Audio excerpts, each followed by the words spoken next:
ఏలియా రోషము గలవాడు. ప్రజలందరూ దేవదూతలకు నమస్కరిస్తారు.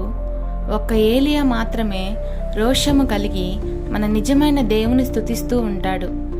బైబిల్ చెప్తుంది, ఏలియా మన వంటి స్వభావము గల మనుషుడే. వర్షింపకుండానట్లు అతడు ఆసక్తితో ప్రార్థన చేయగా 3.5 సంవత్సరముల వరకు భూమి మీద వర్షింపలేదు. రోషము కలిగి ప్రార్థించే వారికి ప్రకృతిపై అధికారం ఉంటుంది. దేవుడు ఏలియాను కాకుల చేత పోషించాడు. 1 రాజులు 17వ అధ్యాయము 6వ వచనం. భయంకరమైన కరువులో అడవిలో దేవుడు ఏలియాకు కాకుల చేత ఆహారం పంపించాడు. రోషము గలవాడు ఎవరి దగ్గర చెయ్యి చాచడు కనుక దేవుడు కాకుల చేత పోషించాడు. ఒక పూట కూటి కొరకు తన జ్యేష్ఠత్వాన్ని పోగొట్టుకున్న ఏసావు వలె ఉండొద్దు.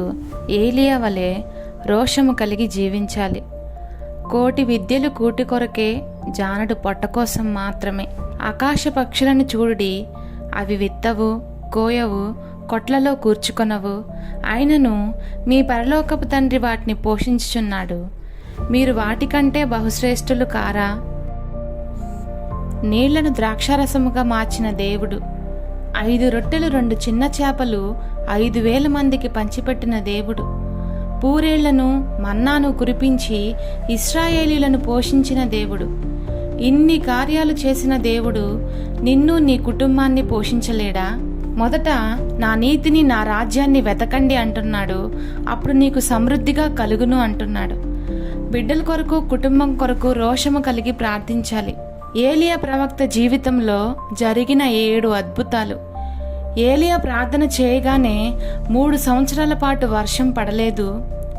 దేవుడు ఏలియాకు ఆహారం కోసం కాకులను పంపించాడు. ఏలియా ప్రార్థించగా సారెపతు విధవరాలి ఇంటిలో తొట్టిలో ఉన్న పిండి తక్కువ కాలేదు, బుడ్డిలో ఉన్న నూనె అయిపోలేదు.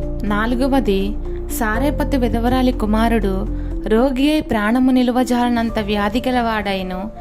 ఏలియా ప్రార్థించగా ఆ బాలుడు తిరిగి జీవించాడు.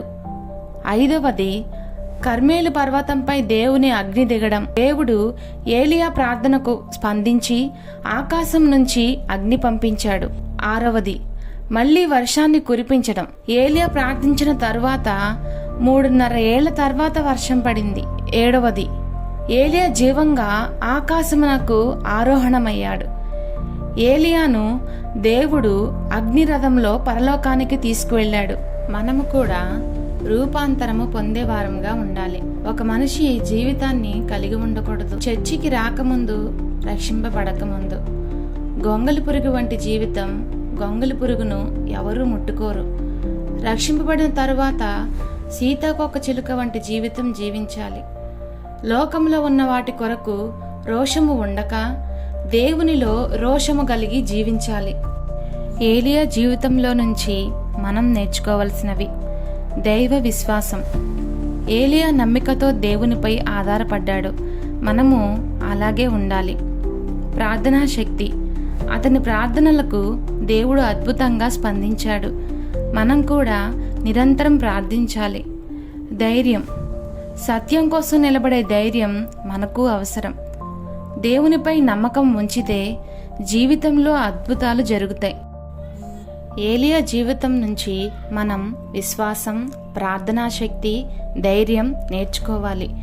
మీ జీవితంలో దేవుని అద్భుతాలను అనుభవించాలని అనుకుంటున్నారా? ప్రతిరోజు ప్రార్థించండి, బైబిల్ చదవండి, విశ్వాసంలో బలపడండి. ఇలాంటి శక్తివంతమైన బైబిల్ సందేశాలు మరిన్ని తెలుసుకోవాలంటే బైబిల్ వర్సెస్ వరల్డ్కు సబ్స్క్రైబ్ చేయండి. Thank you for watching.